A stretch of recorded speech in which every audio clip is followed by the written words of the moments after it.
a veces nos encontramos con mi casa, que visitamos otra iglesia. A mí me tocó estar en un lugar que se llama San Javier, en Misiones. Y no conocía iglesia, no conocía a nadie. Y con un compañero de trabajo decidimos ir a una iglesia que vimos frente al hotel donde estábamos parando. Y llegamos, llegó la hora de la reunión, los dos fuimos para allá. Yo llegué un poquito más tarde. Llego y no entendía mucho qué pasaba en la reunión. Y mi compañero, así como llegó, andábamos, la empresa donde trabajábamos nos obligaba a usar saco, corbata, parecíamos pastores. Entonces a mi compañero lo agarraron de la mano y cuando llego lo veo allá en el fondo, allá arriba. Digo, ¿qué hace? Y me dice, no sé, la reunión era en portugués. Yo no entendí nada, así que no me sentí como en casa, así que me retiré y lo dejé a mi compañero allá adelante que predicara en cualquier idioma, que se lo arreglara él. Bueno, una alegría estar con ustedes y poder compartir.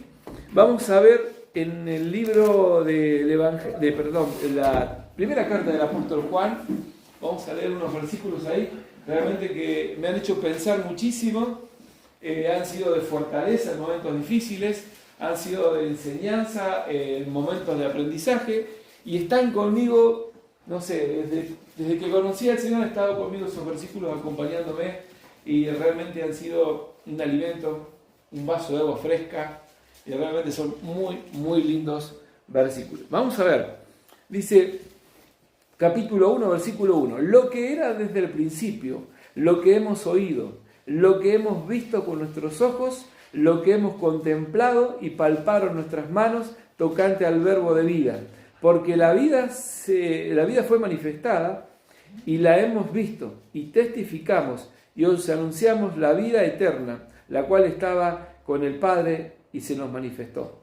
Lo que hemos visto y oído, eso os anunciamos, para que también vosotros tengáis comunión con nosotros. Y nuestra comunión verdaderamente es con el Padre y con su Hijo Jesucristo.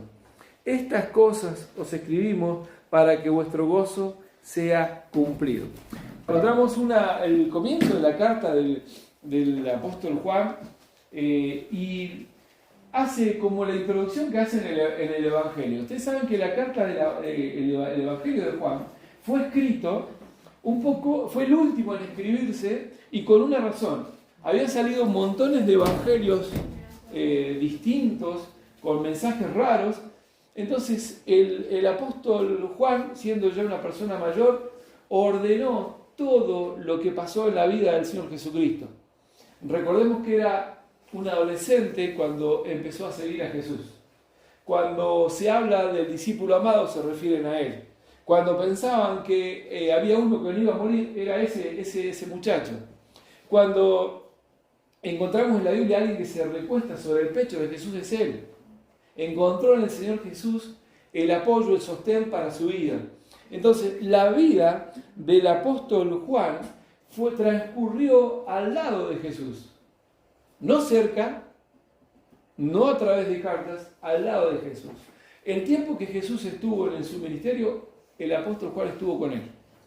Permanentemente, caminando con él, aprendiendo de él, cerca de él, admirándolo, contemplando sus obras. Él mismo escribe al final del libro que si se tuviesen que poner en orden las obras que hizo Jesús, no alcanzaría el espacio para poder escribirlas.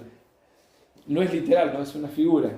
Pero él aclara, dice, lo que era desde el principio, lo que hemos oído y lo que hemos visto con nuestros ojos, lo que hemos contemplado y palparon nuestras manos tocante al verbo de vida. Hace muchos años hablando con don Roberto Ochoa, me dice, mira, vos cuando agarres algo para leer, ten en cuenta el autor, porque el autor tiene mucho que ver en lo que va a volcar, en lo que va a escribir, en lo que va a decir.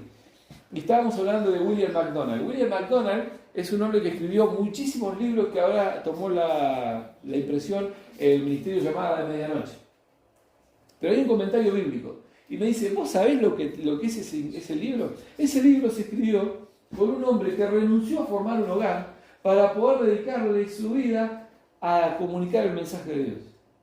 Entonces, hay una referencia importante de lo que hizo. No lo hizo para ganar dinero, no lo hizo por fama, lo hizo porque quería dar a conocer la persona de Jesús. Y sacrificó, dijo, si yo tengo esposa, voy a tener que dedicarle tiempo. Y si tengo esposa, lo más probable es que tenga hijos. Voy a tener que dedicarle dinero. Entonces no me va a quedar tiempo para lo otro que yo quiero hacer. Entonces se encomendó al Señor y vivió su vida en soledad, en la soltería, ¿no? Y por eso es que es importante lo que dice acá. Dice, lo que era desde el principio, lo que hemos oído, lo que hemos visto con nuestros ojos, lo que hemos contemplado y palparon nuestras manos tocando al verbo de vida, porque la vida fue manifestada y la hemos visto y testificamos. Y os anunciamos la vida eterna, la cual estaba con el Padre y se nos manifestó.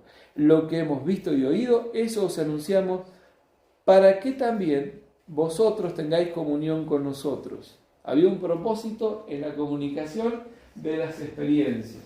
Hay gente que cuenta experiencias para hacerse notar. El apóstol estaba contando su experiencia porque tenía un propósito, que creciera esa comunión. Había situaciones que la vamos a comprender un poquitito más abajo que pasaba, porque cuando el creyente conoce a Cristo, cuando conocemos al Señor, entregamos nuestra vida a Él, le rendimos todo, pero llega un momento en que empiezan a crecer las tentaciones, las dudas, y viene como un momento, como un cimbronazo, ¿no?, en la fe de cada uno. Yo me acuerdo de muchas personas en este momento que, conociendo a Jesús, al poquito tiempo sufrieron algo tremendo. Yo dije, y siempre pensaba, digo, van a renunciar, van a abandonar. Y muchos me sorprendieron que tomaron con más fuerza el seguir a Jesús. Se abrazaron más fuerte al Señor y pudieron avanzar y pudieron crecer en el conocimiento de la palabra de Dios y en su vida con el Señor. Dice, lo que hemos visto y oído, eso os anunciamos para que también vosotros tengáis comunión con nosotros. Y nuestra comunión verdaderamente es con el Padre y con su Hijo Jesucristo. Recién hablábamos de la iglesia, la importancia que hay una iglesia en cada ciudad. Pero lo que nosotros volcamos a la iglesia, lo que nosotros traemos a la iglesia, es lo que vivimos en la soledad con el Señor, lo que hablamos con Él, lo que le pedimos, lo que decidimos hacer con nuestra vida, está pegado a mi relación con Dios. Es decir, yo amo a Dios y voy a tratar de no ofenderle en mi vida diaria. Yo amo a Dios y hablo con Él. ¿Quién tiene novia acá? ¿Alguno tiene novia? ¿Usted? ¿Ninguno? Bueno. ¿Quién ha estado de novio recientemente? No, ninguno. Algunos están incursionando. Algunos están empezando. Bueno. Pero, una novia, pero muy bien. Está ahí. Pero cuando hay un enamoramiento, cuando hay un amor, un afecto hacia una persona, uno busca estar en tiempos con esa persona. Yo me acuerdo que me fui soltero a vivir a Cutralcó y en 8 años que viví ahí el Señor me dio una esposa y 2 hijos.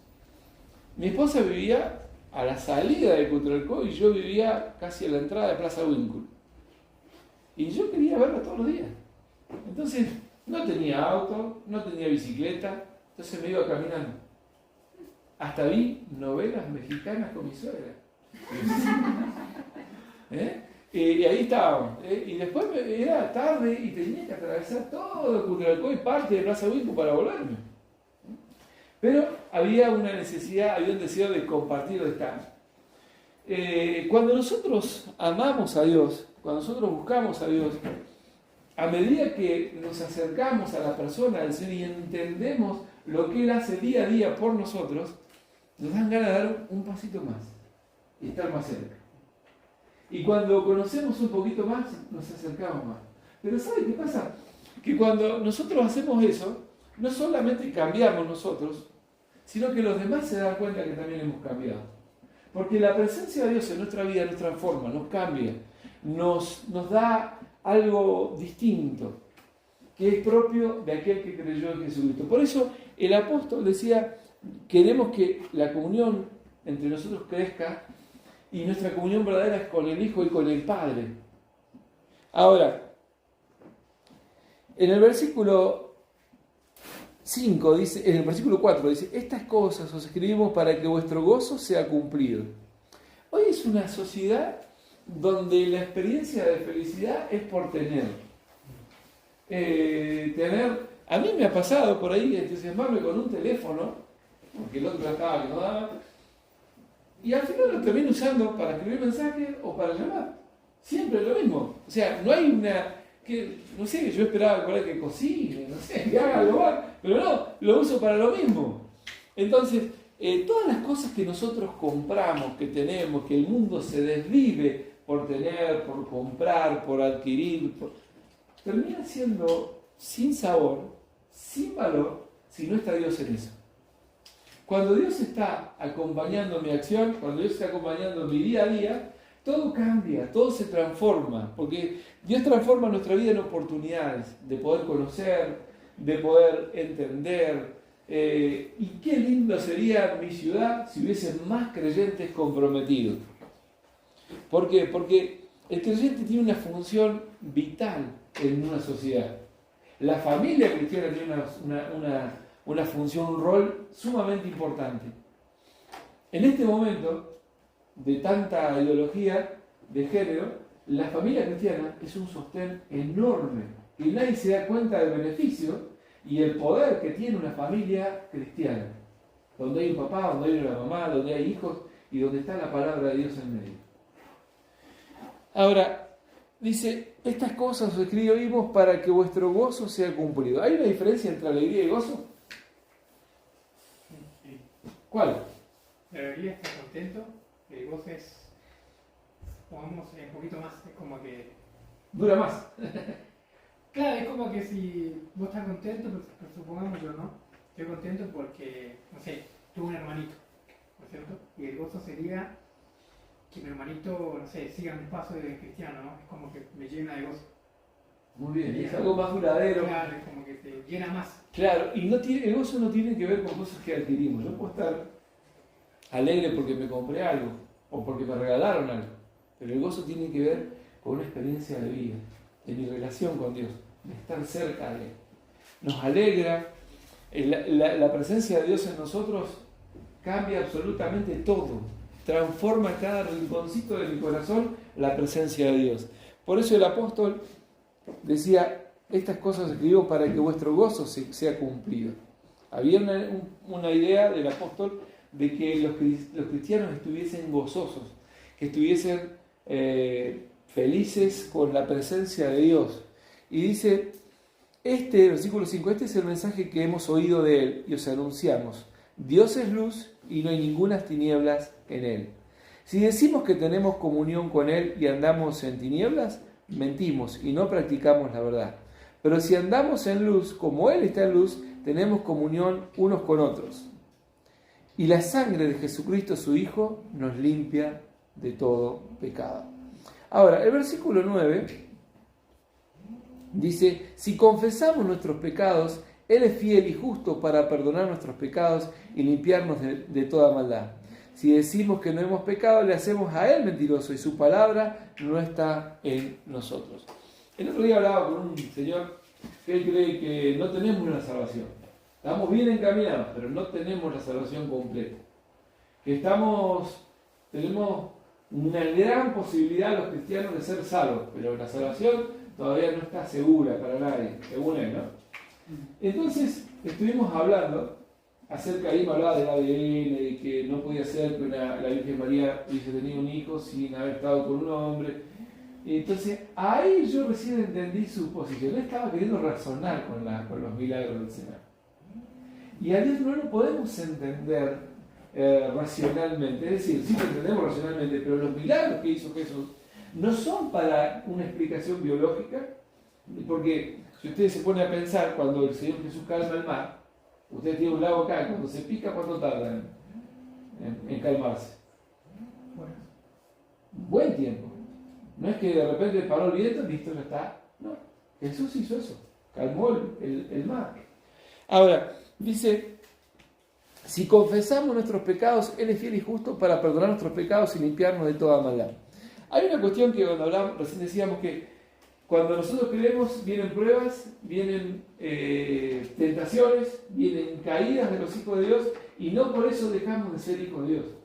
El Señor es maravilloso como nos dice acá que si confesamos nuestros pecados. A pesar de ser grandes, estamos impregnados a veces de cuestiones religiosas que heredamos de nuestros padres o de la sociedad. ¿Sí? A veces pensamos que pecamos y Dios ya no nos habla nunca más, lo ofendimos y es algo terrible. Sin embargo, dice la Biblia que si confesamos nuestros pecados, Él es fiel y justo, ¿para qué? Para perdonarnos, para perdonar. Y ese perdón renueva mi alma, renueva mi relación con Él, nos hace estar en paz nuevamente con Él. Y hay una parte del capítulo 3 que me gustaría que revisemos también, el capítulo 3, versículo 1, dice, hablando del amor de Dios, hablando del objetivo del apóstol Juan, que el gozo sea cumplido, que si hay fracasos en mi vida como creyente, sabemos que podemos acudir a Él y volver a empezar. Siempre decimos que, o hemos escuchado, que Dios es un Dios de segunda oportunidad. ¿Quién escuchó eso? ¿Quién más? ¿Nadie más? ¿Y es verdad? No es de una oportunidad, es de muchas oportunidades. Y eso lo hace maravilloso a Dios. Porque sabe que nosotros a veces queremos entender a Dios como que somos nosotros, como actuamos nosotros. ¿Cuántas veces perdonamos a un amigo que nos falló? Una vez como mucho. Una, dos veces. Y ahí nomás decimos, sí, te perdono, pero no me hables más. Y lo bloqueamos. Lo perdonamos de boca, pero el corazón seguimos. Ese corazón sigue ahí duro, ¿no? Claro. Ahora, el Señor yo creo que hasta el Señor hasta se debe sonreír con nosotros.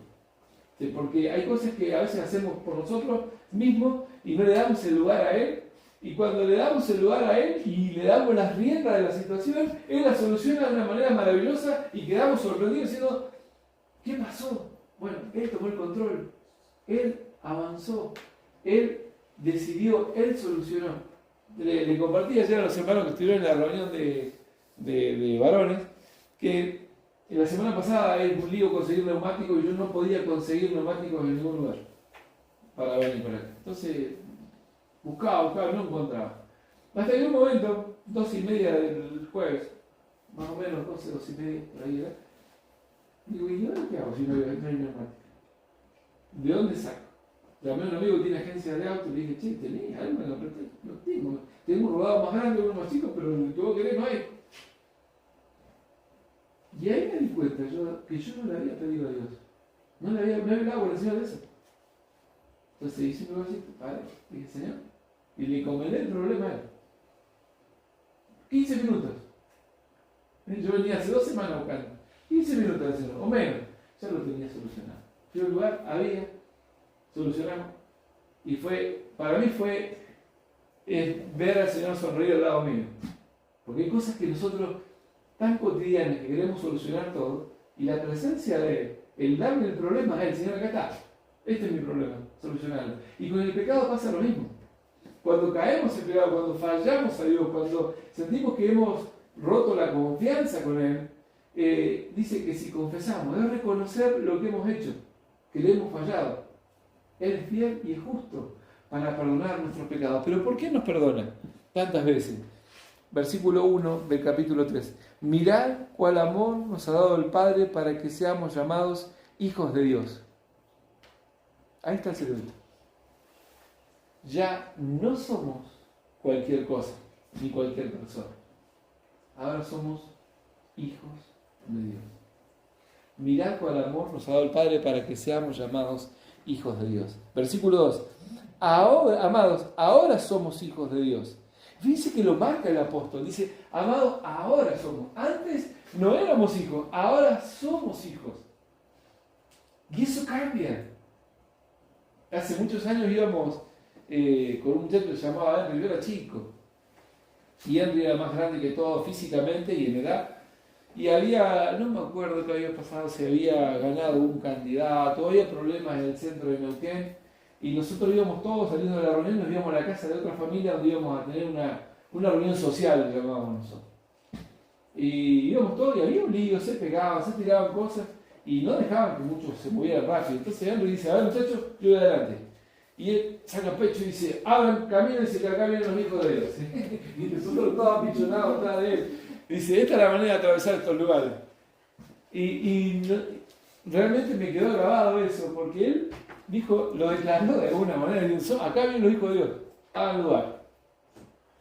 Y Dice, amado, ahora somos hijos de Dios, que es algo buenísimo, que seamos incluidos en la familia de Dios, pero no queda ahí. Versículo 2, en la segunda parte dice, y aún no se ha manifestado lo que hemos de ser. Ahora, lo maravilloso de Dios es que nosotros hemos escuchado la palabra de Dios de personas que han vivido antes que nosotros, que han estado en contacto con Dios, que han aprendido de Dios, que han vivido su vida cerca de Él, que han pasado cosas y nos transmitieron lo que ellos recibieron de otros. Y así empezamos a desandar hasta llegar al Señor o a los discípulos. Ahora dice, ahora somos hijos de Dios y aún no se ha manifestado lo que hemos de ser. Mira, muchas veces se dice, Dios tiene grandes cosas para no, para Él Dios tiene... Bueno, ¿qué es una gran cosa? ¿Qué es algo grande? A veces el Señor nos llama a formar una familia. Mire, para mí la cosa más grande que pasó en mi vida es poder ir a un hogar con mi esposa y mis hijos. Y ahora, mi nieto. Pues eso fue lo más grande para mí que Dios me permitió vivir. Porque venía yo y venía mi esposa de un hogar que había sido roto por el pecado, por decisiones de hombre, de mujer, no importa. El hogar estaba roto y la pasamos mal de niños. Sufrimos. Nunca pensamos que íbamos a tener un hogar feliz como el que tenemos, un hogar donde nos gusta compartir. De hecho, son dos jóvenes que podían estar con sus amigos, tenían cumpleaños, y es muy raro que un hijo a la edad de ellos decida acompañar a los padres, porque encima lo invitamos a otra iglesia. Entonces, esas cosas grandes que Dios hace, no tiene que ver con que vas a ser reconocido, vas a tener mucho dinero, como se predica hoy por ahí. Las cosas grandes son que estén las cosas ordenadas, que estén seguras, que esté Dios al lado mío, que esté el Señor y podamos encomendarnos a Él, poder disfrutar de la persona del Señor Jesucristo. Dice, ahora somos hijos de Dios y aún no se ha manifestado lo que hemos de ser. Dice, pero sabemos que cuando Él se manifieste seremos semejantes a Él porque le veremos tal como Él es. Qué lindo, ¿no? Pensar que un día vamos a poder conocer al Señor tal como Él es. Hay una marca en los cristianos. Hay una marca. Todo esto que hablamos lo hizo Dios. Hay una cosa que tengo que hacer yo. ¿Cómo hablo para ver un cristiano comprometido? Versículo 4. Perdón, el versículo 3. Y todo aquel que tiene esta esperanza en Él se purifica a sí mismo, así como Él es puro. Hay muchos cristianos que están fracasados, que no pueden extenderse, no pueden alcanzar cosas en lo espiritual, y no los vemos gozosos, porque tampoco quieren dejar el pecado, tampoco quieren aferrarse a él, ¿no? Quieren cuidarlo, quieren guardarlo. Había un chico que, bueno, ahora ya dejó las drogas, dejó todo, pero el muchachito ese iba a la actividad adolescente, eran un montón, venían 2 trafes de actividad, y a algunos se volvían solos de la actividad, venían al tráfico y después se volvían por su propio medio. Había uno, que se llama Federico, que después, mientras estaba en la actividad, lo iba a buscar uno por uno y se lo llevaba al boliche. Él venía a la iglesia a buscar jóvenes y se lo llevaba. Terminaban borrachos, terminaban en cualquier cosa, los adolescentes que iban a la actividad. Ahora, cuando uno tiene al Señor, dice, y todo aquel que tiene esta esperanza en Él se purifica a sí mismo como Él es puro. Hay cosas que me hacen mal, las voy dejando. Dios me perdona, me da gozo, me da la seguridad que soy su hijo, pero si el pecado yo lo tengo que ir dejando de lado. Y eso no lo hace el Señor. Hay cosas que las tengo que decir yo solito. Dios es bueno, Dios es poderoso, Dios quiere el bien de mi vida. El gozo y la comunión que hablaba el apóstol Juan al principio es real, está para nosotros, pero hay momentos que tenemos que tomar decisiones nosotros como seres humanos. Decidir amigos que quizás no me convengan, una relación que, como dicen ahora, es tóxica. Hay cosas que tengo que ir dejando. ¿Para qué? Para poder encontrar en el Señor la abundancia de gozo que Él ofrece. En Juan 10:10 dice, yo he venido para que tengan vida y esa vida es abundante.